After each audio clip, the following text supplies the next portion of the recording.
Menteri Keuangan Purbayayudi Sadewa menindak tegas alumni penerima beasiswa LPDP yang viral karena menghina Indonesia.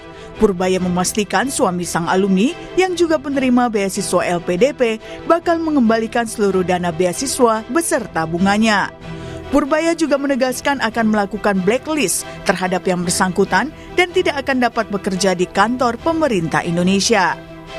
Purbaya mengingatkan para penerima beasiswa LPDP agar jangan menghina negara sendiri. Jadi Pak Dirut ini bosnya LPDP ini sudah bicara tadi dengan suami terkait ya, dan dia sepertinya sudah setuju untuk mengembalikan uang yang dipakai oleh LPDP. Berapa tuh? Jadi termasuk bunganya loh. Jadi bukan uang dipakai, kan kalau saya taruh uang itu di bank juga ada bunganya kan. Dengan treatment yang fair. Saya harapkan ke depan teman-teman yang dapat pinjaman LPDP, ya kalau mau nggak senang ya nggak senang, tapi jangan menghina-hina negara lah. Yang begitu, kita itu uang dari pajak dan sebagian dari utang yang kita sisihkan untuk memastikan SDM kita tumbuh. Tapi kalau dipakai untuk menghina negara, ya kita minta uangnya dengan bunganya kalau gitu. Nanti saya akan blacklist dia. Di seluruh pemerintahan nggak akan bisa masuk. Nanti kan kita lihat blacklist yang lain seperti apa. Jadi jangan menghina negara Anda sendiri. Viral penghinaan oleh alumni penerima beasiswa LPDP ini pun ditanggapi Wakil Ketua Komisi 10 DPR RI, Lalu Hadrian Irfani. Menurutnya, LPDP harus melakukan evaluasi total, dimulai dari perbaikan rekrutmen, perbaikan tujuan, dan keterbukaan akses. Penerima LPDP menjadi duta bangsa di negara tujuan. Penerima LPDP harus mampu memperkenalkan Indonesia, memperkenalkan adab, budaya, etika, sopan santun yang menjadi kekayaan bangsa dan negara. Penerima LPDP memiliki utang budi kepada negara. Oleh sebab itu, evaluasi harus dilakukan oleh LPDP. Sebelumnya viral di media sosial, alumni penerima beasiswa Lembaga Pengelola Dana Pendidikan atau LPDP, Dwi Sasetyaning Tias, yang mengaku bangga anaknya kini memiliki paspor warga negara Inggris. Postingan ini mendapat sorotan publik. Sejumlah warganet menilai pernyataan Dwi tidak tepat disampaikan oleh penerima beasiswa negara yang pendidikannya didanai dari anggaran publik. Setelah postingannya viral dan memicu perdebatan, Dwi Sasetyaning Tias mengunggah permintaan maaf di media sosialnya. Tim Liputan Kompas TV.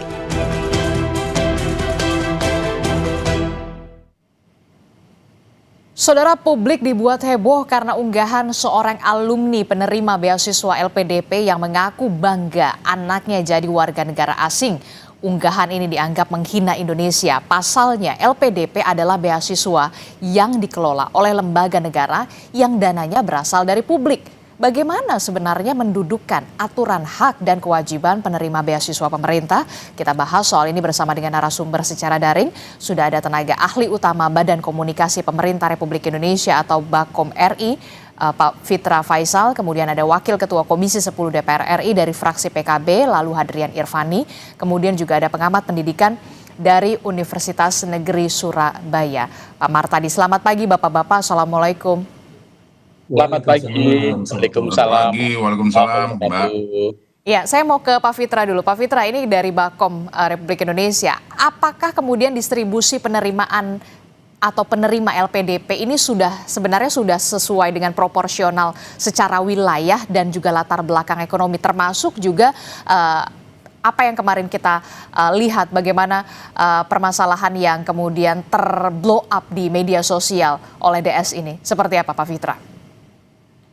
Ya, pertama saya ingin berempati ya dengan peserta LPDP yang sekarang sedang kasus ini, karena ya saya dulu juga sama lah ya ketika masih muda ya, meskipun sekarang masih muda ya, tapi dulu ketika saya habis lulus PhD di Jepang, itu memang ada dilema ya, apakah di Jepang, apakah saya udah lanjut kerja di Jepang saja atau harus balik. Meskipun dulu beasiswa saya bukan dari LPDP, dari Mitsubishi Corporation. Nah, tapi itu bisa berempati lah dalam hal ini. Dan saya juga bisa berempati lagi, kenapa? Karena saya reviewer LPDP juga. Saya memberikan mewawancara beasiswa juga buat teman-teman yang akan keluar negeri ini. Dan dalam konteks itu, sebenarnya menjawab pertanyaan tadi, apakah sudah proporsional? Iya, kan kita kan selalu mempertimbangkan. Ada yang namanya afirmasi, ya. Afirmasi itu berarti kan dari sisi nilai itu tidak lebih tinggi daripada yang reguler. Kenapa kita masukkan afirmasi? Karena salah satunya adalah kita ingin kemudian memberikan kesempatan yang sama kepada teman-teman kita yang misalnya di daerah tertinggal, yang kemudian dari golongan yang menengah ke bawah dan dari PNS ya dan dosen itu yang menjadi prioritas ya, dan untuk yang reguler itu lebih tinggi. Nah juga kalau misalnya kita melihat dari sisi seleksi ya, ketika saya mewawancarai ya, itu kan kita melihat tuh papernya, dan dari papernya itu kita baca. Nah dari hal yang salah satu yang krusial adalah kalau Anda nanti sudah selesai, ini apa kontribusi Anda untuk negara ini, gitu kan? Karena ini kan taxpayers money, gitu. Nah itu menjadi salah satu kunci seleksi ya. Meskipun ya kalau dalam konteks paper itu bisa nulis apapun ya. Makanya kita triangulasi ya ketika wawancara. Nah, tetapi sebenarnya begini juga, ini otokritik juga sebenarnya buat teman-teman LPDP. Saya juga menyampaikan juga kepada teman-teman LPDP ya, bahwa sebenarnya nggak perlulah langsung balik lagi ke sini ya, dia berdiaspora aja di luar negeri ya, mendapatkan keuntungan-keuntungan, mendapatkan pengalaman, baru kemudian balik lagi. Nah, karena kan kita di sini dalam konteks Indonesia ya belum bisa kemudian memberikan kesempatan yang lebih baik ya dalam hal itu ya, pada akhirnya kan bisa balik lagi ya. Bagaimana misalnya India sebagai Indian diaspora ya, sekarang ini yang menjadi salah satu penentu investasi utama Amerika Serikat ke India, salah satunya adalah diaspora India yang ada di Amerika Serikat, gitu juga dengan China. Nah ini sebenarnya hal-hal yang bisa kita lihat ke depan. Jadi bukan dalam konteks brain drain, tapi brain circulation. Tetapi dalam konteks penegakan aturan ya, ini suatu hal yang sebenarnya agak ya lumayan krusial ya, kalau misalnya kita bicara mengenai nanti apakah dia balik lagi atau enggak. Dalam peraturan bisa harusnya balik lagi. Meskipun ada beberapa klausul-klausul khusus. Kalau misalnya teman-teman ini misalnya kerja di tempat-tempat yang sangat prestisius, dibutuhkan keahliannya, misalnya ada kerja di SpaceX, ada yang kemarin juga kerja jadi di Oxford sebagai pemegang paten virus dan seterusnya, itu nggak apa-apa ya, mereka bekerja di sana nanti kan bisa kembali lagi ya, balik lagi ke Indonesia. Nah tetapi sekali lagi ya, saya juga melihat bahwa ini ya memang ada unsur-unsur ya ketidaksukaan ya, kita lagi galau dan seterusnya, tapi jangan menghina negara lah, itu kan udah melanggar sekali gitu. Ada apa ya, kewajiban moral dan juga etika di sana ketika kemudian sudah diberikan hak istimewa untuk mendapatkan LPDP yang kita tahu uangnya juga dari pajak rakyat. Tentu ini menjadi keprihatinan kita semua begitu, termasuk juga menjadi bahan evaluasi terkait dengan rekrutmen, terkait juga soal evaluasi kontribusi alumni LPDP terhadap pembangunan nasional sudah pasti. Kemudian saya ingin tahu sebenarnya Pak Fitra, sebenarnya berapa persen sih alumni yang kemudian kembali dan bekerja di Indonesia? Apakah ini memang sudah sesuai dengan komitmen yang sudah dicanangkan oleh pemerintah soal aturan-aturan ini? Berapa persen sebenarnya lebih banyak yang kemudian stay setelah pendidikan mereka selesai, stay di luar negeri atau kemudian kembali lagi ke Indonesia? Saya bukan pengelola LPDP ya, jadi saya nggak tahu angkanya ya. Tapi seharusnya itu jauh lebih banyak ya, karena memang kan peraturannya seperti itu. Nah, tapi memang sebagaimana saya sampaikan tadi, ada semacam halangan ya. Misalnya dulu di zaman tahun 82 sampai 96 ada namanya beasiswa STAID ya, yang di zamannya Pak Habibie ya, Science Technology for Industrial Development. Nah itu memang engineer-engineer kita itu dikirim ke luar negeri, bahkan sejak lulus SMA ya, S1, S2, S3-nya di luar negeri, karena ada kebutuhan khusus ya, di dalam negeri ada industrinya, misalnya ada PT DI, PT PAL, ya, KAI dan seterusnya. Nah sekarang ini memang agak sedikit loose ya ketika kita kirim, tapi ya labnya belum terbentuk ya, terus industrinya juga belum ada. Nah ini yang seharusnya makanya perlu dirapikan lagi. Nah ini juga seharusnya menjadi roadmap LPDP yang seperti yang saya tahu. Tapi kalau dalam konteks presentasi saya kurang paham, Mbak. Oke, saya ke Pak Lalu dulu. Pak Lalu, ini kalau Anda dari DPR, apa yang kemudian harus segera didorong oleh pemerintah soal dengan adanya kasus ini dalam tanda kutip ya, terblow up di media sosial, tentu menjadi keprihatinan. Evaluasi seperti apa yang harus segera dilakukan, baik dari lembaga LPDP ataupun dari pemerintah soal pengetatan ini, aturan ini harus diperketat kembali? Ya, tentu ini keprihatinan kita bersama bahwa ternyata proses selama ini masih menyisakan PR. Nah, tentu evaluasi harus dilakukan. Dan yang terpenting adalah LPDP harus memiliki peta jalan atau roadmap terhadap pelaksanaan beasiswa LPDP ini. Nah, kemudian ekosistem perlu juga dipersiapkan karena harus juga dipikirkan ketika nanti setelah mereka selesai studi di negara tersebut, pilihannya apakah yang seperti yang disampaikan Mas Pitra tadi, apakah boleh tinggal di sana dalam kurun waktu berapa lama, kemudian walaupun tinggal di sana kewarganegaraan tetapi tetap juga bisa berkontribusi untuk bangsa dan negara, atau harus kembali ke tanah air tetapi konsekuensinya negara juga harus mempersiapkan ekosistem itu tadi. Negara harus mempersiapkan ketika mereka kembali ke tanah air, maka akan disalurkan kemana? Ke industri atau ke government, atau tugas-tugas khusus yang diberikan oleh negara. Nah, inilah yang harus segera dibangun ekosistem ini. Terkait dengan hal-hal lain seperti regulasi dan sebagainya, saya rasa LPDP sudah memiliki regulasi itu dan tinggal sepertinya adalah untuk disosialisasikan saja ini, bahwa ada afirmasi untuk daerah 3T, untuk yang kurang mampu, kemudian untuk talenta-talenta kita yang berprestasi hari ini baik di bidang agama dan di bidang-bidang lain juga sebenarnya LPDP sudah memiliki itu.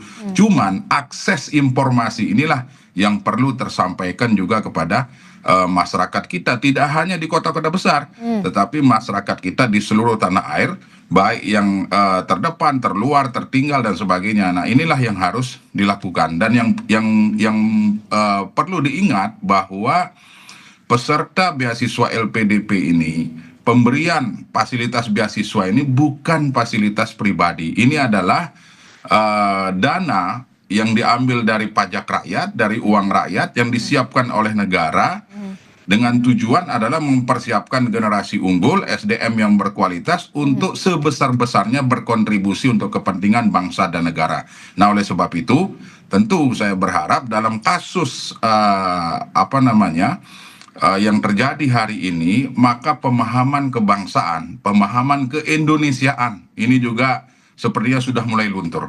Oleh sebab itu saya berharap ke depan di dalam roadmap yang dibuat oleh LPDP ini juga dimasukkan paham kebangsaan, cinta tanah air, nasionalisme dan sebagainya sebelum mereka berangkat untuk melaksanakan studi melalui beasiswa LPDP ini. Demikian sementara. Oke, kalau dari kacamata dunia pendidikan, Pak Martadi, apa yang perlu Anda kritisi di sini, termasuk juga soal masukan sampai kemudian jangan sampai kasus-kasus ini terblow up lagi begitu ya? Karena kan tadi sempat ngobrol juga ya Pak Martadi, sebenarnya kasus semacam ini bukan kali pertama penerima beasiswa LPDP kemudian sampai akhirnya pindah kewarganegaraan begitu. Apa yang perlu dievaluasi dan menjadi pembelajaran untuk kita semua begitu ya, termasuk juga kepada calon penerima beasiswa LPDP. Ya, terima kasih Mbak Adisti. Jadi pertama saya ingin menegaskan apa yang disampaikan oleh Bang Lalu tadi, bahwa beasiswa LPDP itu amanah, bukan fasilitas. Amanah itu adalah utang yang tak kasat mata. Ya. Nah, oleh sebab itu LPDP itu bukan hadiah cuma-cuma. Itu adalah investasi rakyat. Ketika kita menandatangani kontrak, maka kita sedang menukarkan sebagian masa depan kita untuk harapan jutaan orang yang membayar pajak. Melanggarnya bukan sekedar urusan administrasi, tetapi melanggar kontrak itu adalah cacat karakter. Oleh sebab itu wajib hukumnya mereka harus kembali ke tanah air. Soal kemudian tadi disampaikan oleh Bang Faisal, mereka bekerja di tempat yang strategis, itu harus seizin negara, harus seizin beasiswa. Ini penting ditegaskan sehingga bagi penerima-penerima berikutnya nanti mereka harus paham betul ya esensi dari mereka menerima beasiswa LPDP ini. Lalu kemudian pelajaran yang menarik adalah kalau kita melihat diksi yang digunakan, anak-anakku jangan jadi WNI, ini kan menyedihkan. Bukan karena pilihan kewarganegaraannya, tapi ini kan pesan yang tersirat di baliknya, nak, tidak apa-apa kamu ngambil hak orang lain lalu lari dari kewajiban, kan tidak begitu. Ya, pelajaran terbaik bagi anak bukanlah fasilitas negara yang maju itu, tapi melihat orang tuanya menjadi orang yang memegang sebuah komitmen, memiliki integritas, ya, itu lebih mahal daripada sekedar permanent residence. Nah, ini penting buat kita semua agar kemudian kita jangan meninggalkan legacy kepada anak-anak kita seolah-olah mereka terhormat mendapatkan permanent resident di balik ya hutang orang tua kepada negara, pengingkaran orang tua kepada janji terhadap negara. Ini menurut saya penting. Lalu berikutnya saya sepakat dengan Bang Faisal lagi dan Bang Lalu bahwa memang kita sekarang jadi tersadar bahwa ternyata ada penerima beasiswa LPDP yang tidak kembali dan ini menjadi point untuk melakukan pembenahan ya sistem mekanisme tujuan dari LPDP. Ya, meskipun tadi kita juga tahu bahwa alasan kenapa dia mengungkapkan itu karena ada frustasi, kecewa terhadap negara dan seterusnya. Dan ini juga menjadi bahan kritik buat kita semua bahwa ternyata negara kita, pemerintah kita belum mampu untuk memberikan fasilitasi pada putra-putra terbaik yang sudah kita kirim ke luar negeri dan ketika kembali kita belum bisa memberikan tempat yang layak. Ini saya pikir juga menjadi bahan otokritik bagi kita semua agar kita ketika mengirim anak-anak yang mendapat beasiswa ke luar negeri, kita sudah harus fokus benar-benar yang dibutuhkan program prioritas pembangunan kita sehingga tatkala mereka berangkat itu kemudian kembali memang tempatnya ada, fasilitasinya ada. Jangan kemudian mereka mengambil sesuai dengan keinginannya, begitu pulang ternyata Indonesia nggak ada. Lah kalau nggak ada memang mau ngerjain ngapa kan gitu. Ini persoalan. Sehingga sekali lagi ini menjadi sebuah poin penting, momentum penting untuk kita semua agar semuanya berbenah diri, kemudian menata kembali sistem mekanisme beasiswa LPDP, lalu juga seleksi ke depan bukan hanya soal akademis tetapi integritas, kecintaan tanah air itu perlu dan itu tidak cukup hanya 3 hari dibekalin, nggak bisa cinta tanah air itu dibekalin. Apalagi hari ini muncul fenomena yang namanya floating generation. Ketika globalisasi berkembang, anak-anak lebih mengenal negara lain, lebih mudah mengakses, lalu mereka ingin hidup di sana. Nah, ini persoalan yang menurut saya sebuah persoalan kebangsaan yang akan menjadi PR kita juga. Saya kira itu Mbak Disti. Oke, ini termasuk juga menjadi pembelajaran juga bagi pemerintah begitu, termasuk juga kritik juga bagi pemerintah begitu ketika kemudian anak-anak aset bangsa SDM berkualitas yang kemudian sudah diberikan dalam tanda kutip hak istimewa begitu untuk memperoleh LPDP di luar negeri, kemudian mereka ketika sudah di luar negeri mempertanyakan lagi ketika nanti saya mau ke Indonesia, kembali lagi ke Indonesia, apakah pemerintah bisa memfasilitasi? Nah, bagaimana Bakom menjawab ini, Pak Fitra? Iya, jadi sebenarnya what is done is done, what is in the past is in the past. Ya, sudahlah yang terjadi. Tapi kemudian bagaimana kita menatap masa depan ya? Karena memang kalau saya melihat sendiri ya sebagai bagian dari pewawancara LPDP, ya kita memang masih banyak kekurangan dalam konteks nanti setelah balik mereka mau jadi apa ya, meskipun dalam beberapa hal ya kita selalu mengkalibrasi ya, ketika dalam proses wawancara atau seleksi. Ini nanti Anda mau buat apa setelah pulang ya, bagaimana aspek pembinaan yang akan Anda berikan kepada Indonesia dan seterusnya dan seterusnya. Nah, tetapi ketika kita bicara itu, saya juga melihat ternyata industri kita belum berkembang dan seterusnya. Nah, kalau kita lihat beberapa perkembangan terakhir ya, Pak Presiden kan sudah melakukan kerjasama-kerjasama yang cukup strategis ya. Salah satunya misalnya membangun semikonduktor, proses pembangunan semikonduktor ke depan bekerjasama dengan entah itu Amerika Serikat atau nanti dengan beberapa negara-negara lain dalam konteks ekosistem rare earth dan seterusnya. Dan ada pembangunan industri ya, bagaimana engineer-engineer kita sekarang menjadi perhatian khusus bagi Presiden. Dan bahkan ya untuk beasiswa LPDP sekarang fokusnya ke STEM ya. Sebelumnya ya saya juga cukup menyayangkan ya dulu pas zaman saya. Pas zaman saya itu 60% sampai 70% ya itu untuk sosial humaniora. Meskipun saya sendiri dari rumpun sosial humaniora, tetapi kita sudah banyak orang yang bisa ngomong, tapi yang bisa mengerjakan nggak banyak gitu ya. Saya waktu itu mewawancarai beberapa lulusan kampus terbesar di Indonesia juga. Dia dari teknik dirgantara. Nah, kok masuknya finance di Birmingham misalnya? Berapa kali tuh saya lihat. Nah, Anda kalau misalnya semua jadi ahli finance, siapa yang mau buat pesawat?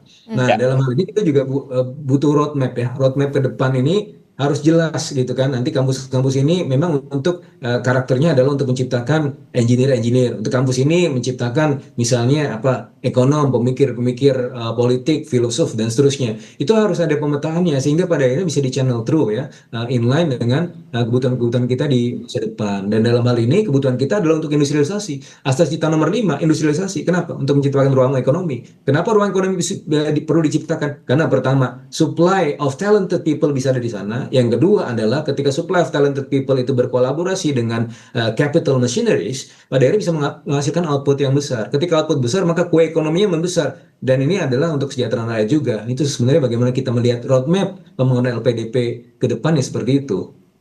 Oke, saya mau ke Pak Lalu. Pak Lalu, ini kan kalau kita lihat kemarin Menkyu Purbaya bahkan sempat bersuara begitu ya terkait dengan kasus ini dan minta untuk dana beasiswa itu dikembalikan beserta plus bunganya. Kemudian apakah sanksi ini seperti ini memang sudah seharusnya wajib dimasukkan di awal dalam klausul awal beasiswa agar kemudian setiap penerima ini bisa menjaga sikap dan juga tindakan mereka, menjaga juga soal moral dan juga etika terkait dengan LPDP ini, Pak Lalu. Ya, tentu itu hal yang harus kita dukung ya, dan saya meyakini sebenarnya di dalam kontrak kinerja atau kontrak komitmen dengan para penerima LPDP ini sebenarnya sudah ada. Kalau menurut informasi yang saya dapat dari Pak Direktur Utama LPDP kemarin, bahwa ternyata kontrak itu sudah ada. Cuman lagi-lagi bahwa dengan kejadian seperti ini, maka tentu ini alarm bagi pemerintah bahwa LPDP hari ini juga harus transparan, harus akuntabel. Kemudian LPDP juga harus terbuka.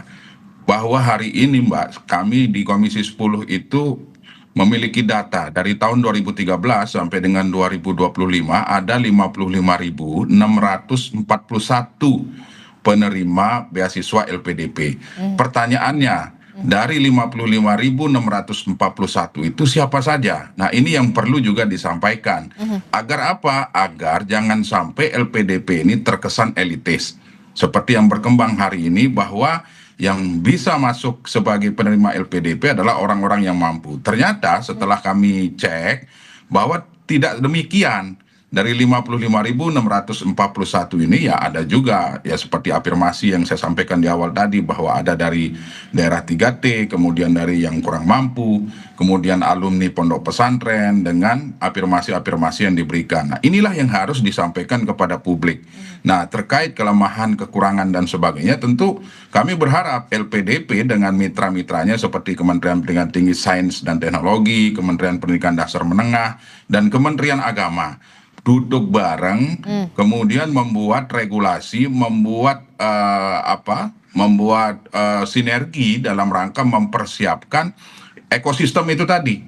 Artinya kebutuhan-kebutuhan baik di bidang industri, baik di bidang government yang ada hari ini yang harus kita persiapkan, SDM unggul yang harus kita persiapkan ini juga harus berkorelasi.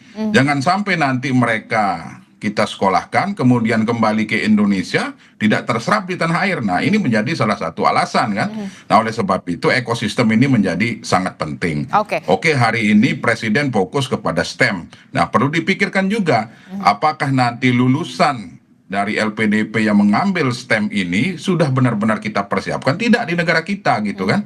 Nah ini yang harus kita persiapkan. Tapi yang terpenting bagi kami di Komisi 10 adalah bahwa penerima beasiswa LPDP ini adalah duta bangsa. Tugasnya bukan hanya untuk belajar, tetapi juga memperkenalkan Indonesia di negara tujuan mereka.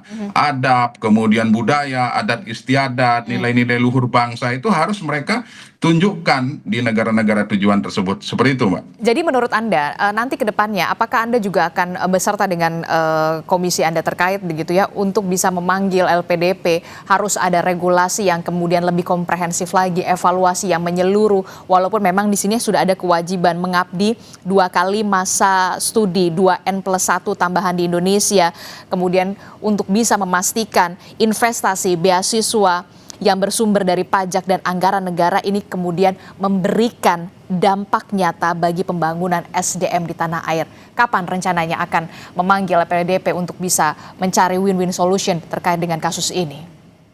Ya, insya Allah sebelum Lebaran kami akan mengundang LPDP, kemudian mitra-mitra LPDP seperti Kemdikdasmen, Kemdikdesaintek, dan tentunya Kementerian Agama untuk kami diskusi bareng mempersiapkan roadmap setelah kejadian ini. Kelemahan-kelemahan yang ada hari ini sama-sama kita perbaiki. Bahwa hari ini kita tahu LPDP ini merupakan investasi negara di bidang pendidikan. Yang namanya investasi tentu yang kita harapkan adalah keuntungan besar bagi bangsa dan negara kita tercinta ini. Nah, oleh sebab itu LPDP sebagai lembaga pengelola dana abadi pendidikan ini tentu harus memiliki visi yang sejalan dengan asta-cita Presiden Prabowo Subianto. Nah, ini harus betul-betul kita persiapkan dengan baik hari ini, sehingga tentu nanti harapannya adalah benar-benar lulusan atau alumni dari LPDP ini mampu memberikan kontribusi lebih kepada bangsa dan negara. Demikian, Mbak. Oke, Pak Martadi dari dunia pendidikan, apa yang kemudian menjadi catatan kritis bagi penerima LPDP termasuk juga soal pemerintah ini supaya kedepannya bisa menjadi lebih baik dan ini juga menjadi pembelajaran bagi kita semua? Ya, begini Mbak Adisti, saya memberikan beberapa hal yang perlu dibenahi terkait dengan beasiswa LPDP ini. Pertama, tentu kita harus menguatkan paradigma beasiswa LPDP itu bukan fasilitasi. Dari awal harus clear, mereka harus paham para calon penerima itu. Tapi investasi pembangunan bangsa, ya. Kemudian karena investasi bagi negara, maka pemilihan prodi harus benar-benar fokus sesuai dengan yang tadi disampaikan oleh Bang Lalu, Bang Faisal, roadmap-nya clear untuk strategis pembangunan bangsa. Ke depan kita butuh insinyur mesin berapa orang, kita butuh misalnya ahli tambang berapa orang, sehingga yang dikirim memang betul-betul sesuai dengan kebutuhan prioritas pembangunan, sehingga ketika pulang ekosistemnya nanti akan mendukung. Lalu sistem seleksi LPDP juga harus menguatkan bukan hanya soal akademik ya, tetapi prioritas pembangunan tadi dan komitmen untuk cinta tanah air. Saya pikir ini perlu dikembangkan lagi ya, sistem seleksinya agar benar-benar mampu memotret, memilah dan memilih putra-putra terbaik yang punya komitmen untuk pembangunan bangsa. Lalu juga menurut saya LPDP jangan hanya memberikan full beasiswa ke luar negeri, tapi mulai memikirkan skema yang double degree, entah satu-satu. Jadi kalau S2 setahun di Indonesia, setahun di luar negeri, sehingga mereka tidak full di sana. Saya pikir dengan setahun di luar negeri itu cukup untuk mendapatkan wawasan akademik, ekosistem budaya kampus, tetapi juga uang kita nggak keluar semua gitu. Yang kedua juga ada nilai tambah untuk perguruan tinggi di dalam, ya, karena ada interaksi antara perguruan tinggi luar dengan perguruan tinggi di Indonesia. Kalau ini kan semua keluar negeri, ya kan, sehingga uang itu kemudian mengalir ke luar negeri, kemudian perguruan tinggi kita juga tidak terlalu mendapatkan benefit yang cukup tinggi. Kemudian yang terakhir tentu ada tracer study, ya perlu kita cek yang selama ini sudah lulus LPDP itu kemana saja mereka, posisinya sekarang, lalu berapa yang ada di luar negeri, berapa yang ada di Indonesia dan seterusnya, sehingga kita punya lesson learn ke depan apa yang mesti harus kita sempurnakan, sehingga harapan kita semua beasiswa LPDP ini menjadi pengungkit motor penggerak untuk pembangunan Indonesia ke depan. Saya kira itu, Mbak Oke, Adisti. terakhir singkat saja Pak Fitra, dari pemerintah sendiri, pengawasan yang harus nantinya akan diperketat terkait dengan beasiswa dari pemerintah LPDP ini. Singkat saja Pak Fitra. Ya itu tergantung LPDP ya, tapi dalam hal ini saya juga sebagai pewawancara LPDP juga saya ingin menyampaikan bahwa apa yang diterima oleh beasiswa LPDP sekarang, penerima beasiswa itu jauh lebih baik ya dibandingkan dengan zaman kita dulu ya. Dulu kan kita harus cari beasiswa tuh kemana-mana ya, nggak ada sumber dari dalam negeri. Nah sekarang sebenarnya sudah jauh lebih baik. Nah mudah-mudahan ini menjadi bagian dari etika ya, menerima manfaat dan juga memberikan manfaat untuk Indonesia gitu. Mbak. Oh, baik, terima kasih Bakom RI Fitra Faisal, kemudian juga ada Wakil Ketua Komisi 10 DPR RI dari fraksi PKB, Pak Lalu Hadrian Irvani, dan juga ada pengamat pendidikan dari Universitas Negeri Surabaya, Pak Martadi. Terima kasih Bapak-Bapak, Assalamualaikum, sehat selalu. Sama-sama. Terima kasih Mbak Adisti. Terima kasih Bang Lalu.